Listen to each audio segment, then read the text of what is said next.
എന്തെല്ലാം ചെയ്താലൊന്നും മദ്യപിക്കാം. ആലപ്പുഴ മാമൂട്ടിൽ നിന്നുള്ള ഈ ദൃശ്യങ്ങൾ കണ്ടു നോക്കൂ.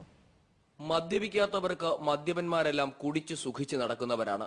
പക്ഷേ ഇവരുടെ കഥ കണ്ടു കഴിയുമ്പോൾ ചിലർക്കെങ്കിലും മനസ്സിലാകും ഒന്ന് മദ്യപിക്കാനുള്ള ബുദ്ധിമുട്ട്.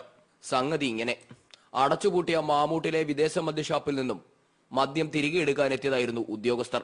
പക്ഷേ അപ്രതീക്ഷിതമായി അവർക്ക് ചില സമരഭടന്മാരെ നേരിടേണ്ടി വന്നു. ഷാപ്പ് തുറന്നു പ്രവർത്തിക്കുകയാണെന്ന് വിചാരിച്ച് നാട്ടിലുള്ള സകല മദ്യപന്മാരും ഓടിക്കൂടി. രാവിലെ തന്നെ ഒന്ന് മിനുങ്ങാൻ എത്തിയപ്പോഴാണ് ആ കൊടും ചതിയുടെ കഥ അവരറിയുന്നത്.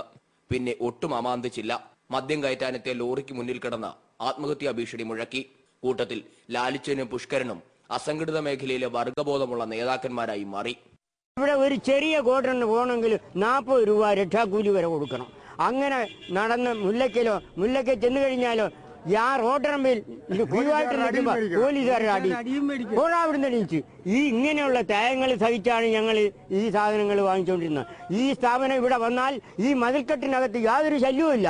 ഞങ്ങൾക്ക് സ്വൈര്യമായി നിന്ന് വാങ്ങിച്ചുകൊണ്ട് പോകാവുന്ന ഒരു സ്ഥാപനമാണിത്. ഇത് ഒരിക്കലും അടയ്ക്കാൻ ഞങ്ങൾ അനുവദിക്കത്തില്ല. ഇത് അടയ്ക്കാൻ അനുവദിക്കത്തില്ല ഞങ്ങൾ. ഒടുവിൽ ബിവറേജ് കോർപ്പറേഷൻ MD ഉൾപ്പെടെയുള്ളവർ പ്രശ്നത്തിൽ ഇടപെട്ടു.